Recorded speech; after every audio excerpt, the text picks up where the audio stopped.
जय श्री कृष्ण।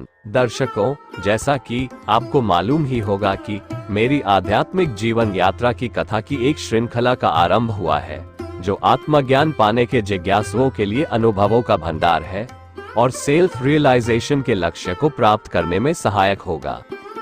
मेरे जीवन में कई बार साईं बाबा के चमत्कारी अनुभव हुए। उनमें से कई अनुभवों को मैंने इसके पहले के वीडियोस में बताया है। आज भी एक और अनुभव बताना चाहता हूँ। एक बार हमारे ऑफिस के 18 लोगों के मित्र मंडल 3 दिनों के लिए स्थानीय तीर्थ यात्रा पर निकले। शनि सिग्नापुर, शिरडी साई बाबा, त्रयंबकेश्वर ज्योतिर्लिंग और वनी माता के दर्शन करके हम लोग अपने शहर ठाणे वापस लौट रहे थे। रास्ते में नासिक हाईवे पर ट्रैफिक जाम में फंस गए थे।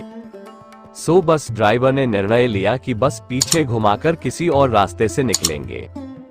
इसी क्रम में हमारे टीम के कुछ लड़कों ने आगे वाली बस के ड्राइवर को किसी कारण से 1-2 थप्पड़ लगा दिए थे। उस बस में 50 लोगों की टीम थी। अब उस बस के लोगों में गुस्सा उमड़ा कि हमारे ड्राइवर को क्यों मारा, और मारने वाले उन लड़कों को ढूंढने लगे। हमारे टीम के वे लड़के तो नहीं मिले, लेकिन टीम का एक सदस्य बातों बातों में उनके हाथ लग गया। अब उस बस के लोग उस महाशय को अपने बस में एक तरह से कैप्चर ही कर लिया और डिमांड करने लगे कि उन लड़कों को हमें सौंपो, तभी हम लोग इन्हें छोड़ेंगे। हमारी गाड़ी बहुत पीछे आकर दूसरे रास्ते से जाने के लिए तैयार थी, लेकिन एक सदस्य के नहीं होने की खबर मिलते ही वही रुकना पड़ गया। फोन से बातचीत का सिलसिला आरंभ हुआ। कितना भी सॉरी बोलने के बाद भी दूसरे टीम के लोग मानने और उस सदस्य को छोड़ने के लिए राजी नहीं हो रहे थे। इधर हमारे टीम लीडर का ब्लड प्रेशर हाई हो रहा था। जिम्मेदारी होती है एक टीम लीडर की कि वो सभी सदस्यों को वापस उनके घर तक छोड़े। हमारे टीम के सभी सदस्य अपने अपने तरह से स्थानीय प्रशासन और गणमान्य लोगों को फोन कर संपर्क स्थापित करने में लगे थे, परंतु किसी को कोई सफलता नहीं मिल रही थी। हमारे साहब काफी बेचैन और परेशान थे। हमारे साहब को मालूम था कि मैं एक आध्यात्मिक हूँ और उन्हें कई बार उसका अनुभव भी हुआ था। जहाँ भी रुकते रात में कुछ आध्यात्मिक चर्चाएं होती। बस के सफर में भी आध्यात्मिक चर्चाएं होती थी, लेकिन कभी कभी उन बातों को हमारे मित्रगण मजाक भी बना देते थे। लेकिन अंतःकरण से सभी मानते थे, सब प्यार करते थे, लेकिन किसी को किसी बात का क्रेडिट देना इन लोगों को शायद पसंद नहीं था।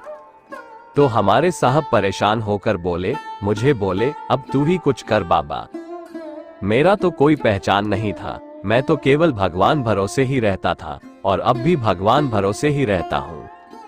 उन्हें परेशान देख मेरा दिल पसीज गया और मैं थोड़े से पानी से हाथ मुंह धोकर सुखासन में बैठ गया और सब में बसने वाले भगवान का स्मरण करते हुए साईं बाबा का ध्यान किया और बाबा को बोला कि यह क्या हो रहा है बाबा, ये सब आपके ही भक्त और बच्चे हैं, इनको सद्बुद्धि दे दो बाबा और इस समस्या का समाधान करा दो।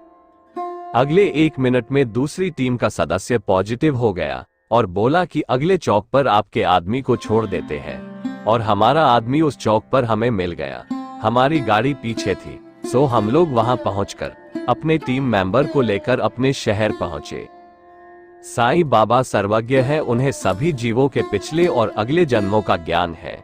ध्यान रखें कि साईं बाबा कहीं गए नहीं हैं, जीवित है और अपने भक्तों की पुकार अभी भी सुनते हैं और उनका कल्याण करने के लिए प्रकट भी हो जाते हैं। ये ईश्वरीय गुण है, जैसे भगवान सभी जीवों में है और कहीं भी किसी भी रूप में प्रकट हो सकते हैं। तभी तो ज्ञानी भक्तों का कहना है कि न जाने किस रूप में मिल जाए नारायण। साईं बाबा में एक समय कई जगह प्रकट होने की सिद्धि भी थी। यह उनके जीवन काल में कई बार घटित हो चुका है। इसके अतिरिक्त और भी कई महान सिद्धियों के धनी है। ऐसा लगता है कि उस समय या उनके पहले सभी संतों और सभी संप्रदाय के महान आत्माओं के सम्मिलित और अंतिम विग्रह के रूप में प्रकट हुए हैं, और उनके जैसा न पहले कोई हुआ और न आगे कोई होगा। साईं बाबा का जीवन काल 1838 से 1918 तक का था। उनके चरित्र का जिन महाशय ने वर्णन किया, जो इतना यथावत और बिना किसी बनावट के है, तो इस तरह ईश्वर और ईश्वर के भक्तों की कृपा प्राप्त होती है। हमारे अंदर आस्था और विश्वास होनी चाहिए। मुझे उस कठिन घड़ी में लोगों को बाहरी प्रयास करते देख बड़ा दुख हो रहा था। ऐसी परिस्थितियों में लोग अज्ञानवश ही अपने बाहरी प्रयास करते रहते हैं, अंतर्मुख होकर ईश्वरमुख नहीं होते। लोगों को भगवान पर विश्वास नहीं होता, उन्हें लगता है कि ऐसा करेंगे तो ये हो जाएगा। जब कोई भगवान पर अविश्वास करता है तो मेरा दिल रोने लगता है और लोगों की अज्ञानता पर दया भी आती है। इस घटना को सभी ने दिल से महसूस किया, लेकिन जब मैं उस ईश्वर को धन्यवाद देने के लिए लोगों को कुछ भजन करने के लिए कहा तो 1 मिनट भी वे लोग भजन वाले मूड में नहीं रह पाए। यही हम इंसानों की फितरत है। हर जीव के लिए ईश्वर का प्रबंध इतना व्यवस्थित है कि उसका कहना ही क्या। मैंने कई बार यह महसूस किया है कि मानव को क्या करना है, उसे कैसा बनना है, उसी अनुसार ईश्वरीय प्रबंध रहता है। कोई ज्यादा सफल हो गया और कोई असफल रह गया तो सफल हुए लोग सोचते हैं कि मैंने ऐसा किया इसलिए मुझे यह मिला, लेकिन यह नहीं सोचते कि ऐसा करने की प्रेरणा और प्रबंध भी ईश्वर का ही था। और जो असफल होते हैं उन पर तो ईश्वर की बड़ी कृपा होती है। उन्हें वह असफलता ईश्वर ने उन्हें और अधिक महान बनाने के लिए दी होती है। असफलता या कठिनाइयों का मतलब है कि भगवान उसे अपनी तरफ आकर्षित करना चाहते हैं, उसे अपना प्यारा बनाना चाहते हैं। मुश्किलों और कठिनाइयों के दौर में मानव थोड़ा सा विवेक से सोचे तो वो ईश्वर का प्यारा पुत्र बन सकता है। मैं अपने अभी तक के जीवन काल में कई बार मृत्यु के करीब से लौटा हूँ। कई बार तो 5 से 6 घंटों की बेहोशी के बाद लौटा हूँ और कई बार तो प्रत्यक्ष मृत्यु से बचा हूँ।